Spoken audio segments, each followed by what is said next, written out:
Julie Blanchard. I'm the Wellness Programs Manager, and I'm so thrilled that you're here to join us today for Optimize Your Health, Nutrition to Support an Active Lifestyle.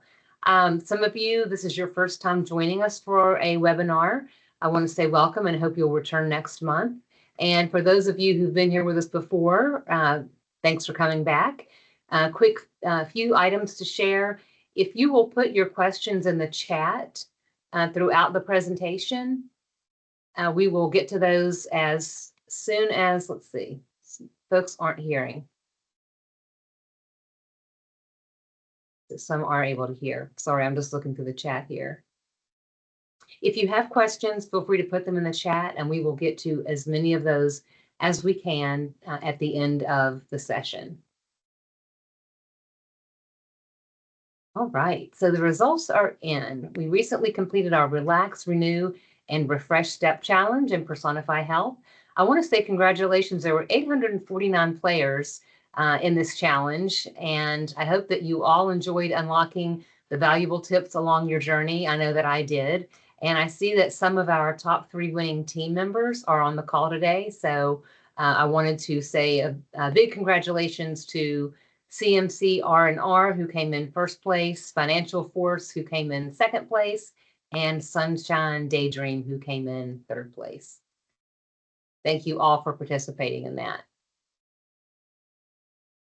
So open enrollment is just around the corner. So I want you to plan to attend our next webinar, which is September 22nd. Heather Deerstein and Loretta Nide will give us an overview of pension and retirement benefits. So I will send out more information about that when I send you your Personify Health code. So again, that's September 22nd.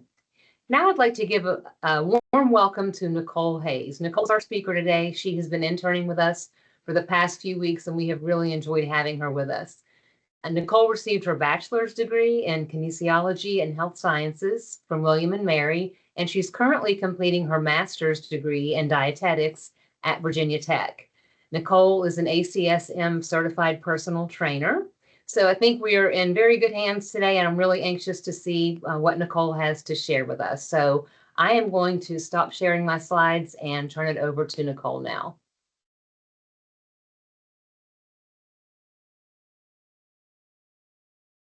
Hi, everyone. Thank you so much for having me. I'm super excited to be able to be with you today, and hopefully we'll get my slides going.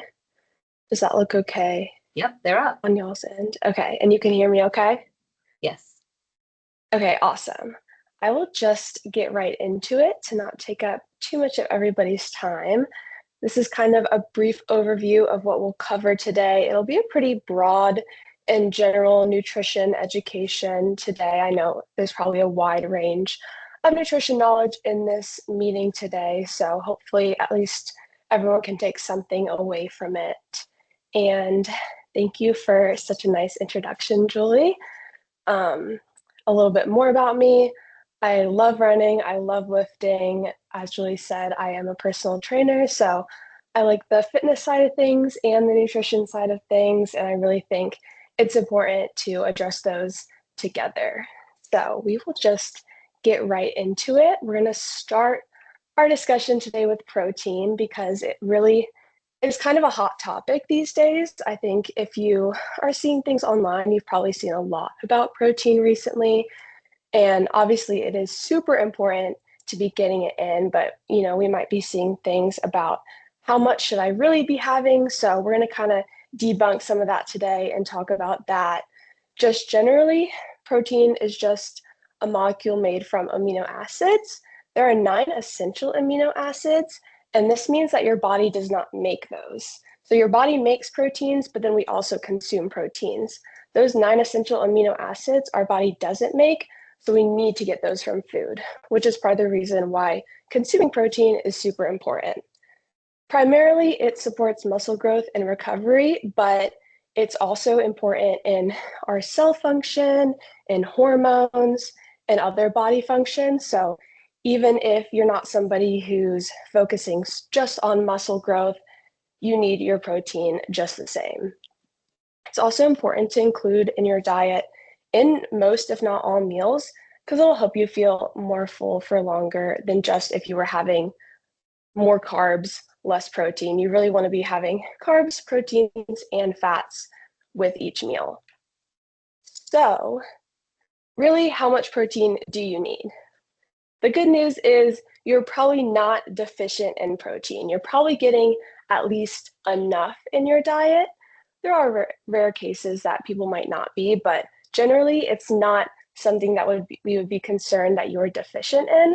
But we've been seeing a lot online about how much you should need, and people are talking about maybe needing over 100 plus grams for everybody. So we'll kind of talk about that.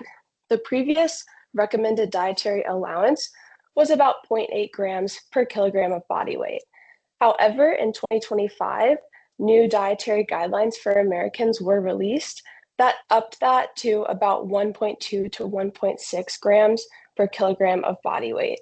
There's still a little discrepancy on if that top end is a little bit high for some people, but what we can glean from that is maybe bumping it up just a little bit could be important.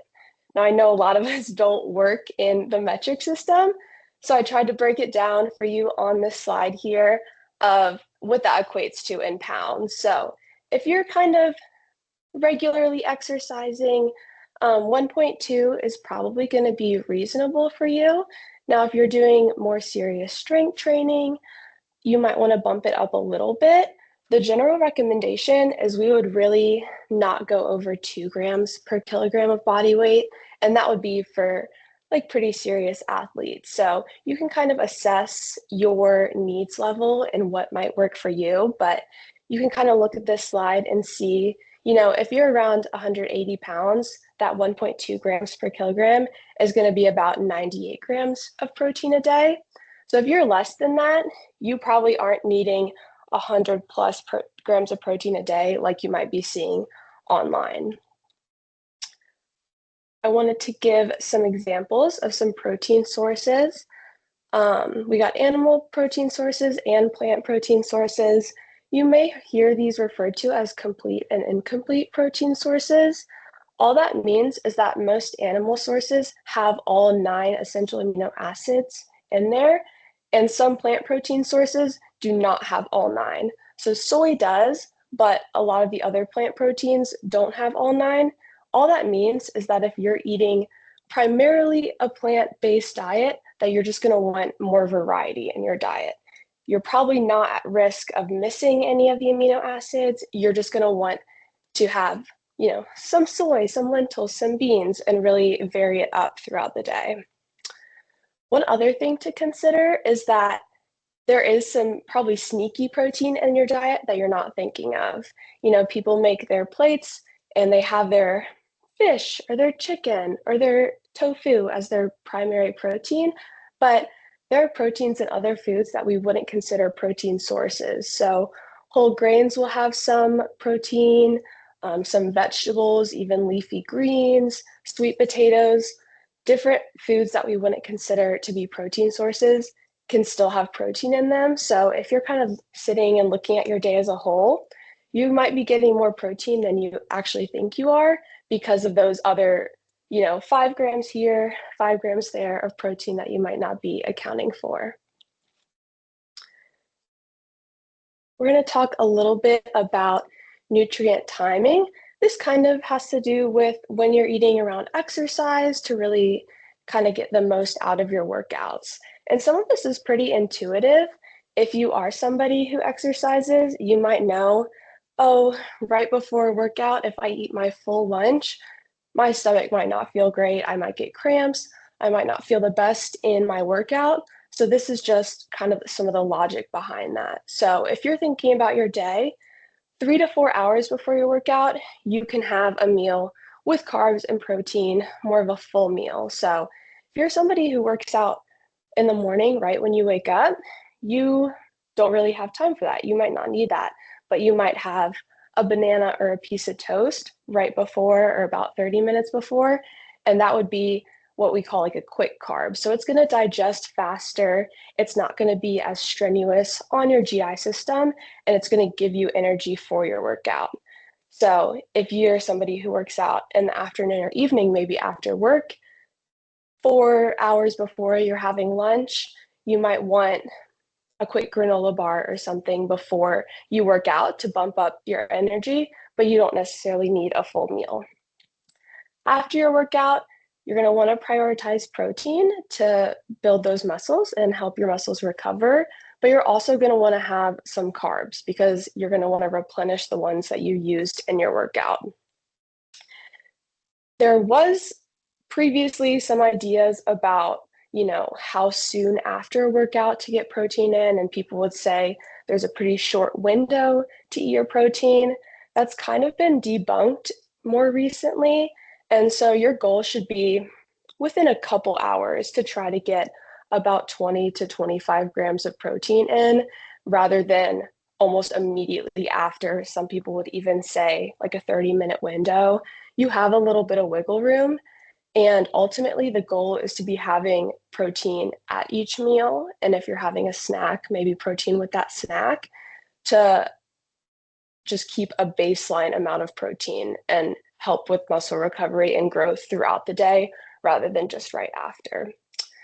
If you are somebody who snacks before bed, I might recommend trying to add protein to that snack. Some people have dinner and they're done for the night, but if you are somebody who notices you're hungry before bed or have cravings, protein will help with that muscle recovery while you sleep. It also might help with some of your cravings. So something like Greek yogurt with berries before bed might help with that rather than a more traditional late night snack. We're also going to talk about fiber.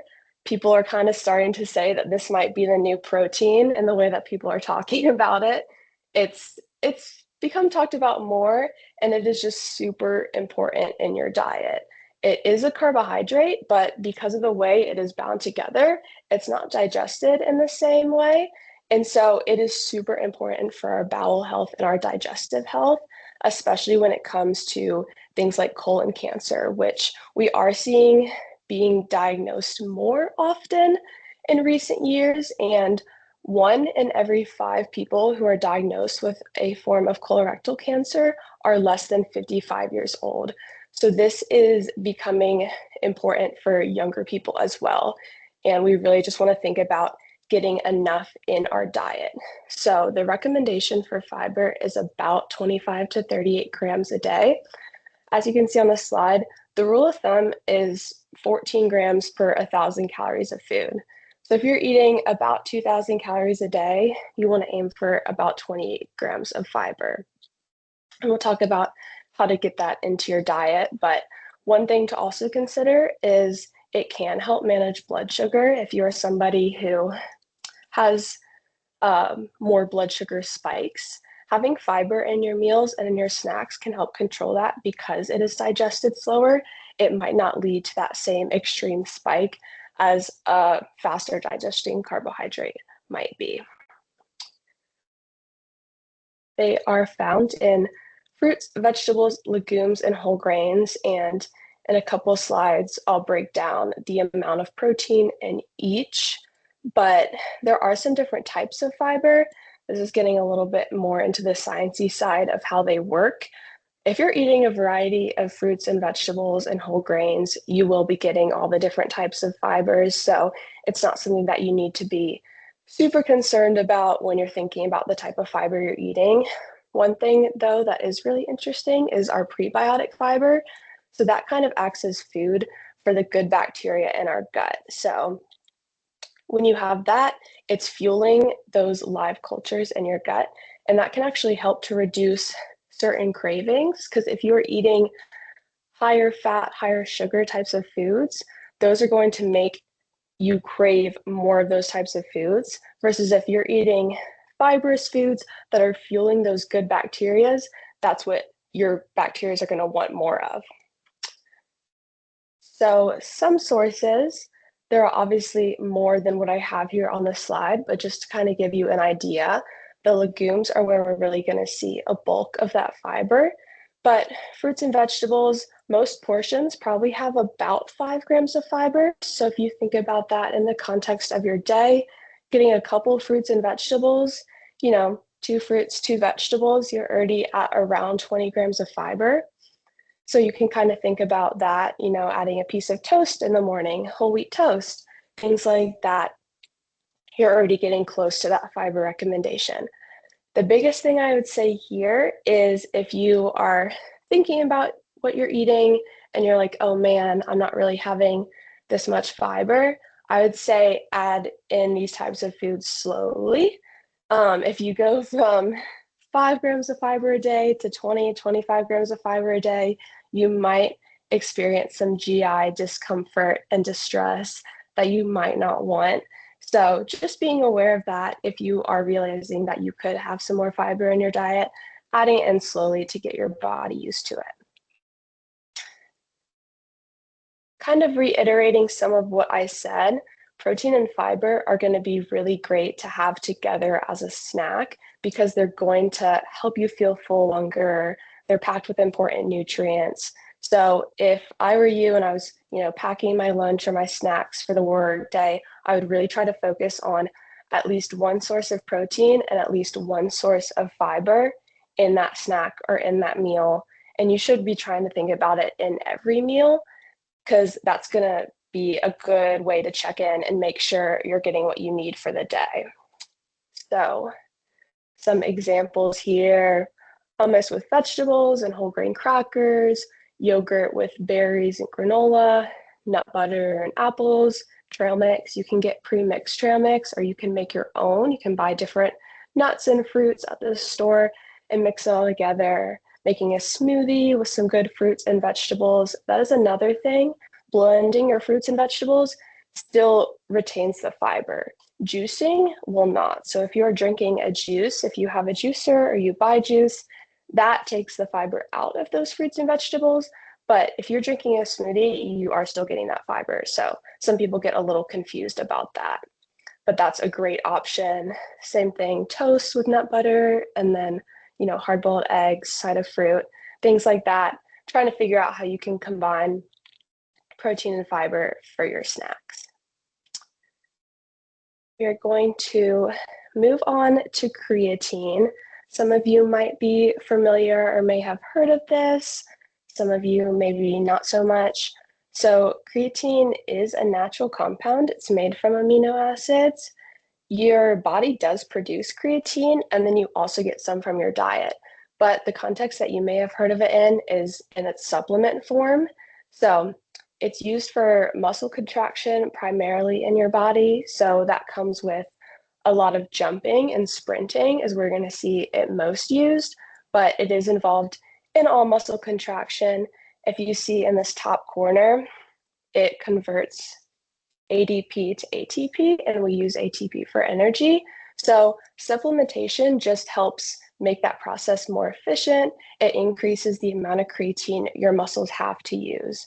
So because it's a supplement, you know, people can be a little bit nervous about taking it or, you know, how to take it, why you would need to take it. So we're going to talk a little bit about that. One interesting thing is supplementation will increase your muscle creatine stores by about 20%. So if you do decide that supplementation is something that is of interest to you, that's a good thing to know. So, like I said, it is important in muscle contraction, so it's also involved in muscle recovery. More recently, it's been studied a lot more in terms of brain health, short-term memory, and some neuroprotective effects, which is really cool and really interesting. Another thing, it has been very highly studied. So next to caffeine, it is one of the most highly studied supplements, which can hopefully give you a little bit of peace of mind. It's generally found to be very safe to supplement with. The biggest concerns would be if you are somebody with a pre-existing liver and kidney condition, you might want to check with a physician beforehand because of the way your body processes it. It could put extra strain on your liver or kidneys. So that's a consideration, but for most people, it is generally safe. You're going to take it in a 5-gram portion typically. It comes in just a powder form of creatine monohydrate. It's unflavored. You can put it in water or a shake or a smoothie or really anything, the biggest thing is if you're mixing it into a drink, to drink it within 3 to 5 hours because it loses some of its bioavailability after that time. So you just won't be getting the same benefits. One other thing people mention is a little bit of like bloating, or what they would say is weight gain when they start creatine. That's just because your body's retaining a little bit more water, but your body will get adjusted to that and it won't really be a concern at all, and you'll be completely fine and be used to it. Some people on a rare occasion might experience some GI effects, some stomach discomfort. So the recommendation for that is to just start with a lower dose and see how you feel. But it's has been found to support your brain function and support muscle recovery, and there really are limited side effects. So it's something that more and more people are considering taking, and more scientists are recommending. And so if we have questions at the end, we can talk a little bit more about that.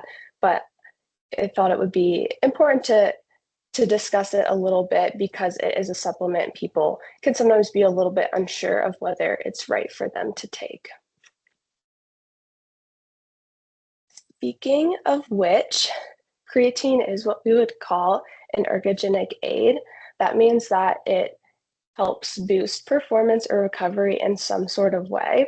So I wanted to talk about some ergogenic aids and also functional foods. There's a little bit of nuance here. It's kind of a loose definition. All foods do have a function, so you could say that all foods are functional. They're providing us energy and providing us with nutrients, but more recently, people have kind of viewed functional foods as a food with any sort of additional health benefit beyond basic nutrition. So I wanted to cover a couple of examples just as a more interesting topic. One big thing that's become more popular is fermented foods. So these are what add the good bacteria into your gut. They have live cultures. So things like kombucha, kimchi, sauerkraut are all going to be examples of fermented food. So like we talked about before, the fiber is what feeds these good bacteria. And the more good bacteria you have, the better for your overall health. Our gut microbiome is connected to our brain, so it's really involved in a lot of our body systems. So the healthier our gut microbiome is, the overall healthier we can possibly be.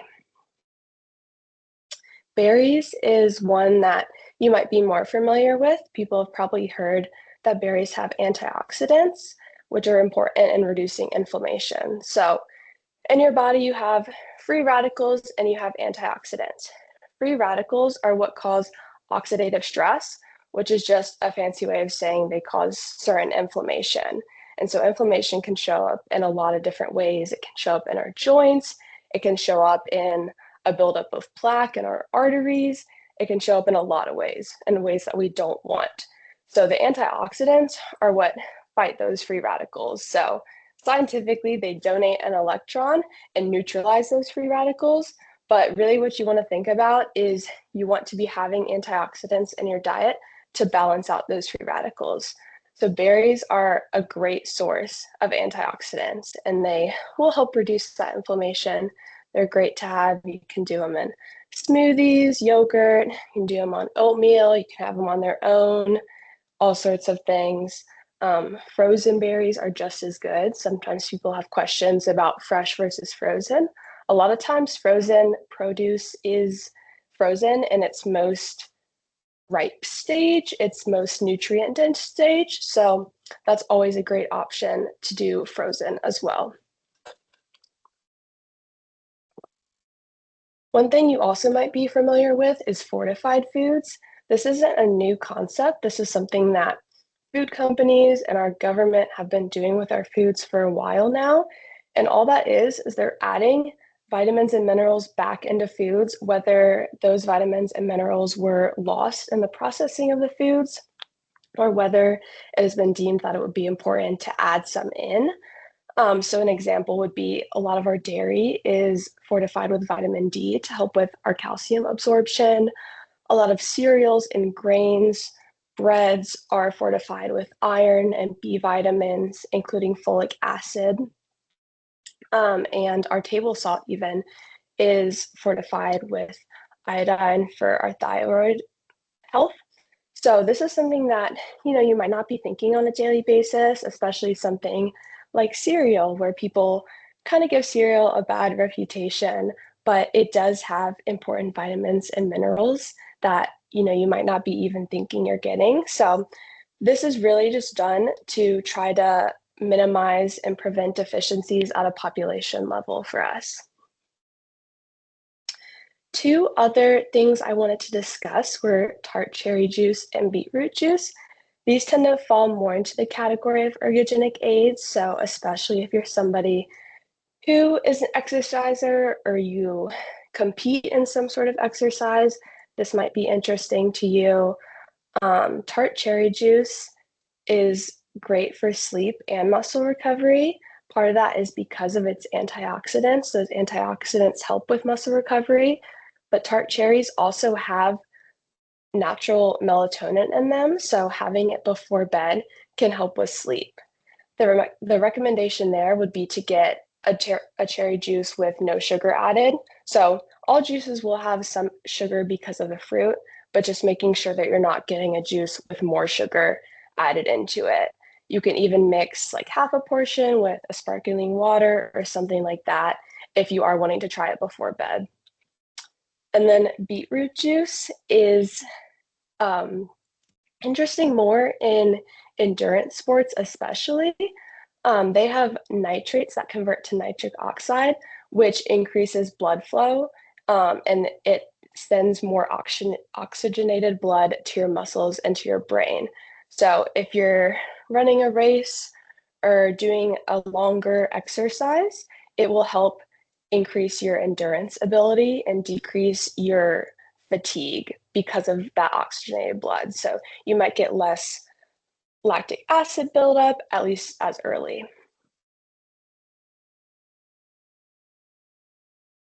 We'll talk a little bit about hydration because it is super important.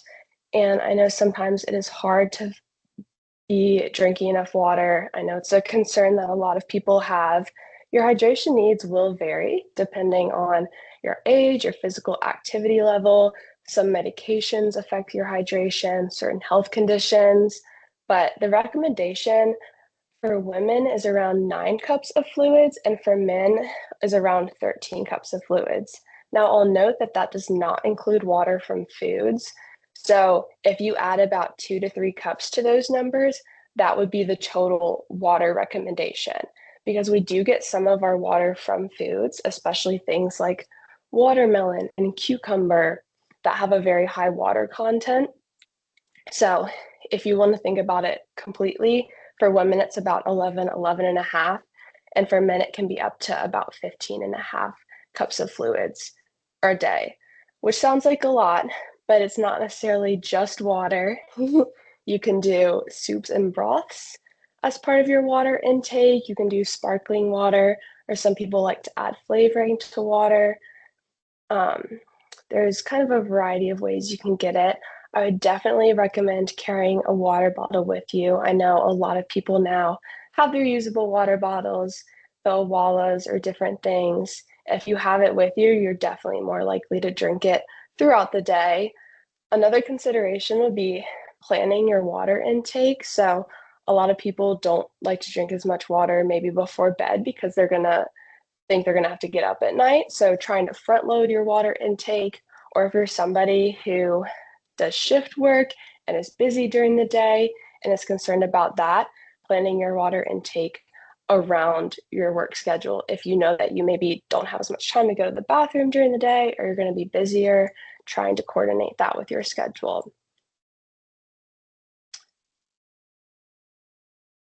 Our last big chunk, we're going to talk about weight loss, because that definitely is a nutrition topic, but there are a lot of factors to weight loss addition to nutrition. So exercise, having goals, having social support.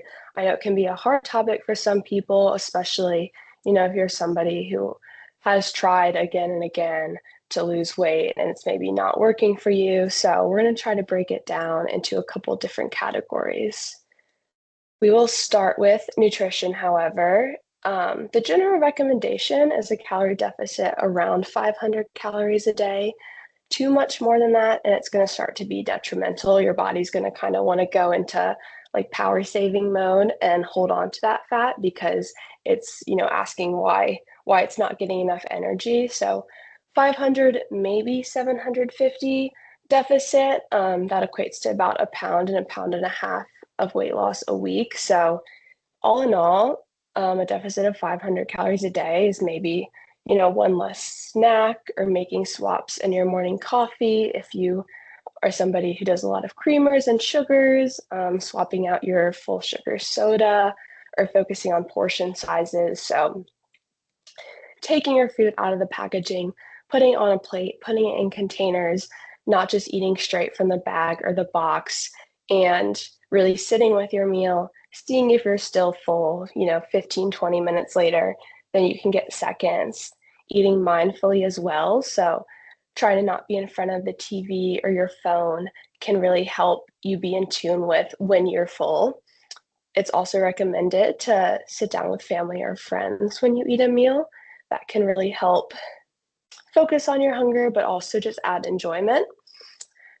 Focusing on balanced meals is going to be super important for weight loss. So, as I talked about before, really prioritizing fiber intake and protein and healthy fats with each meal. It's going to help you stay full and satisfied, and you'll know that you're getting all your appropriate nutrients.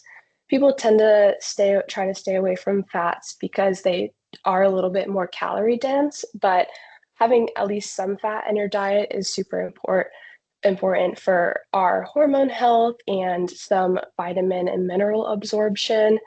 So still making sure you're prioritizing fats, whether that's fatty fish, nuts, seeds, avocado, olive oil. Those are all really great options. And then another thing I wanted to emphasize is finding what works for you and sticking with it. So we get a lot of people saying, oh, my friend did this and I'm going to try it because it worked for them, or oh, I had a family member who did this and it worked for them. But everyone is so different. So really trying to pay attention to how your body feels and what is going to work for you. Some people will track their food for every meal and that works really well for them. Some people are like, no, that takes way too much time. I can't do that. Meal prepping works great for some people. Some people are like, I'm not eating the same thing 4 days in a row. Intermittent fasting, same thing. Some people really like that.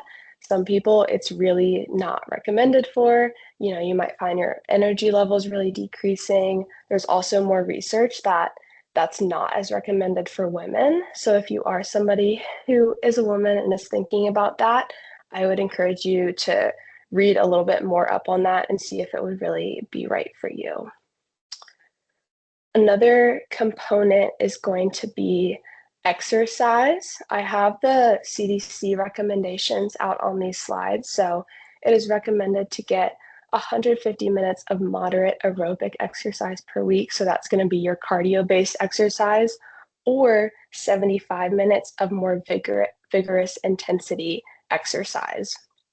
So 30 minutes a day, 5 days a week, 50 minutes, 3 days a week of some sort of aerobic exercise. So running, power walking, playing a sport, cycling, all those types of things. For resistance exercise or like strength training, the recommendation is at least 2 strength-based workouts that work all major muscle groups. So if you're somebody who really likes your strength training and you do more than that, maybe 2 upper body days, 2 lower body days, that's great. But at minimum, everyone should be doing strength training at least 2 times a week, hitting all the major muscle groups and trying to go heavier, because that's when we really see the positive effects on our bone health as well. The important thing here is to really figure out what is something you will actually stick with. If you don't like your exercise routine, you're really not going to want to do it. And when you're not motivated, that's when it's going to fall off the schedule. So like I said before, power walks, going on a walk with a friend or a family, or walking a pet, playing pickleball or tennis, or pick up basketball at the rec center, swimming, group exercise classes can be really great, like a cycle class, something like that. Trying to figure out what works for you. I know Julie was saying that the Carilion Rec Centers also offer personal training, and I think she'll give more information about that as well. But one thing that I would also encourage with exercise is trying to schedule it into your to-do list or your calendar, just like you would anything else. You know, we put our doctor's appointments on our calendars and we put our meetings on our calendars, and they might not always be something that we want to attend or go to, but we do it because it's part of our day, it's part of our responsibilities. So really trying to make that responsibility to yourself and put it on your calendar and commit to doing it can be really helpful in sticking to your routine. Going along with that, goals and social support are super important considerations here, maybe even more important than the nutrition and exercise component, because when you're not motivated to do something, everything could easily go out the window. So making sure that you really take some time with your goals. A lot of you are probably familiar with SMART goals. That's not something that's specific to exercise or nutrition. I know it's used in business as well. So it stands for specific, measurable, attainable, relevant, and timely. So this is really encouraging you to break down your goals into more specific standards rather than just saying, you know, my goal is to lose 50 pounds. Well, by when and how are you going to do that? Also having what I like to call stepping stone goals. So, you know, rather than one big long-term goal, what are you going to do in between to help yourself get to that goal? If it is a weight loss related goal, finding goals that aren't specific to that weight or size. So, you know, maybe my goal is to walk 3 times a week or try out this new exercise class once a week. That can be kind of one of your stepping stone goals, one that's not related to weight on your path to ultimately having a weight loss goal. Similarly to scheduling in your exercise, writing down your goals and seeing them every day can be a really helpful reminder. And then also telling somebody. So you don't have to tell the world, you know, because if you're struggling with it, it might be hard when everybody knows. But finding a trusted friend or family member to tell them your goals, or finding somebody to work on them with, like an accountability partner. So, you know, oh, do you want to walk with me every Monday? Or, you know, even just sending a message, hey, I meal prepped this week. You know, what are you doing to work on your goals? That sort of thing can really be helpful. And this doesn't have to be weight related. If you have a healthy habit that you want to focus on, this all still applies.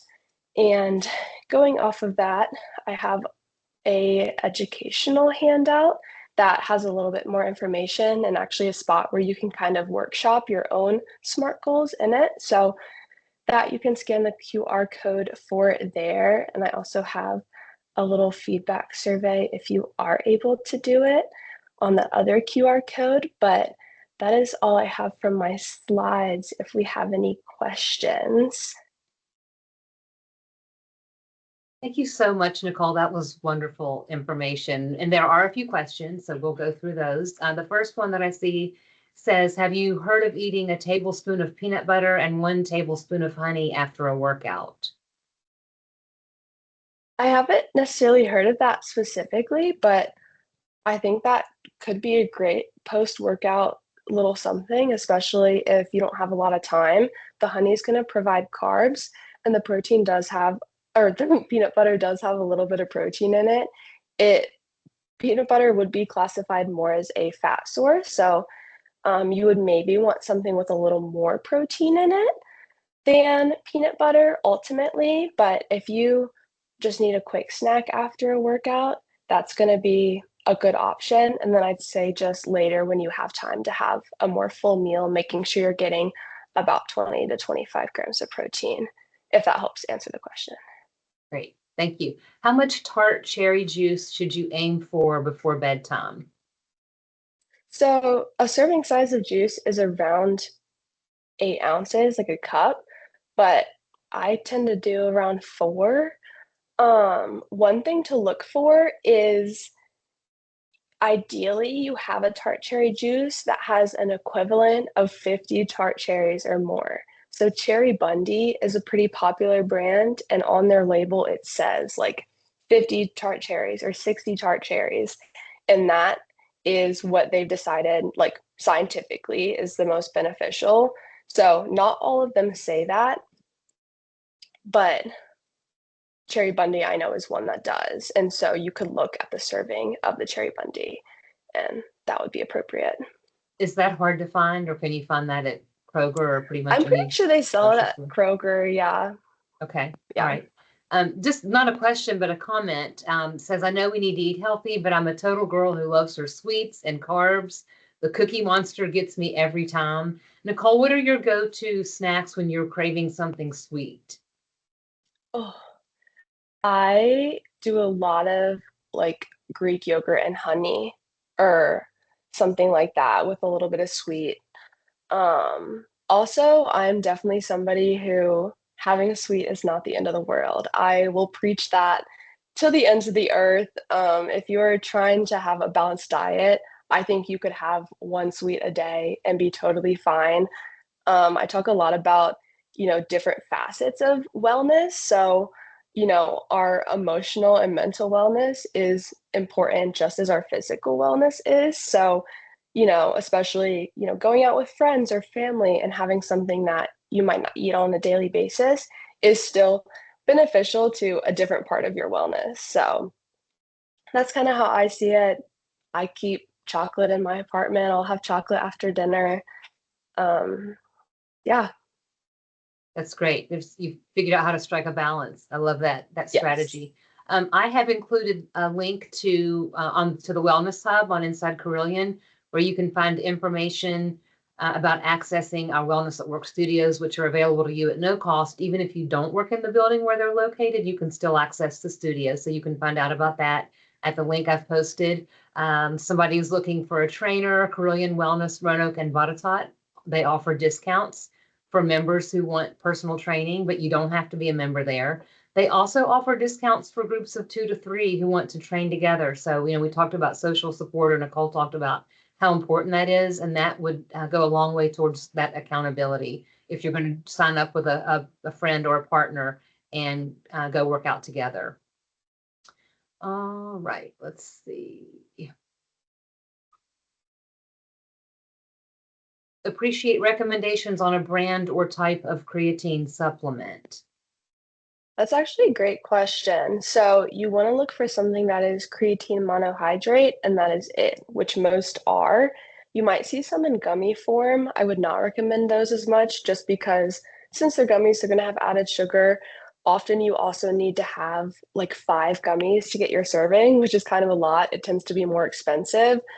The biggest thing with getting creatine is because it's a supplement, it's not regulated as heavily as some things, as some of our food products. So if you are someone who is concerned about what's in your supplements, looking for something that's third party tested is going to be super important. So NSF is one that does third party testing, like it is a company that does it. So if you type in creatine monohydrate third party tested or NSF certified, you're going to find brands that this company, this third party, has gone and made sure that whatever that company said is in their product is in their product and nothing else. There's not going to be anything else because some supplements that aren't third party tested, they could say the label has XYZ, but it might not be true. So Transparent Labs, I believe, is one that is third party tested.